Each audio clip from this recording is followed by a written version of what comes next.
جديد في المغرب وفي ابو ظبي. واش نسيتي وشنو دارت هذيك؟ شنو بالفم ديالها المترع، ذاك الفم الخانز، حاشاكم حاشاكم حاشاكم، انها هي واقفه بالمرصاد وكتهدد بالقتل. الفيديوهات موجودين عندكم، كل واحد يتعرض الطريق ديالها، واللي ما بغاتوش، واللي هي احسن منه العالم كله، بالك وبالك وبالك هي احسن منهم، حيت كنغني في البيران في 3 الليل مع السكيريه.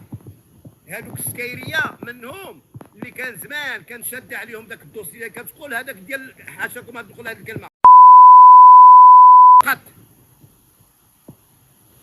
فدنيا بطمه انا كنقول لك وكنردد لك، طال النقد ديالك او ما طالش او حكم عليك بور، انا عندي الاخبار كلها اللي ما عندكش، وراك توصلتي بالاشعارات. انا هذه نمشي 24 ساعه ابتداء من هذه كم يوم باقيه. الابو ظبي انا كنت استاذ فيها وعندي علاقات دوليه فيها لمصالح المملكه المغربيه الشريفه في الامارات، يعني باش هذه نفتح ملف عاوتاني من جديد تما على الدحماني وعلى غيرها، ومعايا 3 ديال الشهود، واحده في لبنان وزوج من الامارات، باش نقولها لك بالدلائل بالفيديوهات القاطعه. هذه نفتح التحقيق تما باش تسجل في المغرب وتسجل في الخليج. وإلا كنتي مرا وكتقول لهم كتقصقص تقول لهم خديت الباسبور، لا شكون اللي قال لك ما تاخذش الباسبور؟ الباسبور عندك من زمان وكتنسى باللي راك محكومه بسنه. هذيك ما كتهمنيش، انا بغيت لك 5 سنين ولا 10 سنين ديال السجن باش تأدبي، فهمتي؟ وهاد المره انت هادي تشوف هاد الضربه واش هذا اللعب. هادوك داك اللي كيبغيو يحسبهم كيستفزوني، انا راه دوله، انا راه فاين هادي تجيوني؟ فاين موضع هادي توقفوا معايا؟ فاين بداك الكلام ديال الموسخين دقيعان ديال الزناقي ديال الدار البيضاء، ديال الصعالكه، ديال المحشين المخدرين، ديال الفاسدين. انا علمتك وهنا كنقول لك وهنا كنردد لك هذا القول، وسمعوا مزيان ملي تكون بوحدك وبكي مع راسك. داك الصوره اللي كتعطي الناس بداك الصوره ديالك المرقعه المفبركه الناس عارفينها من الداخل ديالك حتى الى اخره. السلام عليكم. سلام الله عليكم خوتي خواتاتي، كنتمنىكم تكونوا بخير وعلى خير. مرحبا بكم معنا في هذا الفيديو. فضلا وليس امرا، اللي مازال ما اشتركش يشترك معنا ويفعل زر الجرس باش هكا يوصلوا اي جديد. وندوزو للموضوع اخوتي. اذا كما شفتوا معنا البارح كان موعدنا الدكتور العمارتي بواحد اللايف اللي كان غيفجر فيه حقائق، يعني بالوثائق بالدلائل بالحجج. ولكن يعني لسوء الحظ فخانته الصحه ديالته، يعني الظروف صحيه يعني خارجه عن الاراده ديالته، ما قدرش يكون معنا في داك اللايف اللي كان في القناه ديال الاخت لبنى. مشكوره اخت لبنى، اللي واحد السيده مثقفه وواعيه وعارفه شنو تتقول.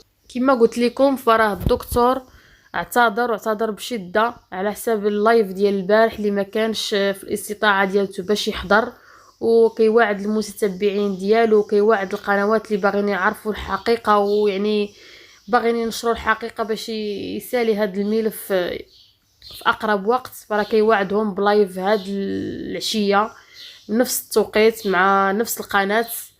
فكنتمناو خير وكنتمناو الشفاء العاجل للاستاذ ديالنا. فكذلك اخوتي كنبغي نفكركم اولا نذكركم بان الدكتور العمارتي راه كيتعرض لواحد الهجوم شنيع من طرف المتابعين او المساندين للمغنيه البطماويه. واحد الهجوم اللي فيه السب الشتم بشتى الطرق بكل انواعه. ويعني تخيلوا يعني دخلوا له حتى في الحياه الشخصيه ديالته، كيقلبوا في الحياه الشخصيه ديالته، واش ما عندوش المشاكل مع العائله الصغيره ديالته او لا العائله الكبيره او لاي طرف، غير باش يحطوا المشكل في السوشيال ميديا، باش يعني الناس يتلهاو كما نقولوا يتلهاو مع المشاكل الخاصه ديالو او الشخصيه ديالو وينساو هذا الموضوع هذا. فراه البارح في خلال اللايف هضر خو الاخ ديال هاد العمارتي، الاخ ديال الدكتور العمارتي، كيوضح على انه ما كاين حتى شي خلاف بان الاخ ديالو لواحد الانسان متزن، ويعني متزن عقليا، يعني للناس بزاف يعني المتابعين ديال البطماويه او المساندين ديالها كيتهموه على انه مختل عقليا، على انه خصو يمشي للسبيطار نفسي، ولكن داكشي كله ما كاينش منه. فداكشي كيبقى مجرد تضليل يعني، وباغيين يضربوا في السلامه العقليه ديال الدكتور باش ما يتيقوا حتى واحد وما يسمعوا حتى واحد. اذا اخوتي نخليكم الى مستجد اخر، وترقبوا معنا مستجدات اللايف ان شاء الله.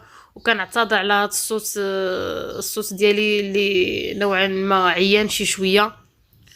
فلكم جزيل الشكر وشكرا.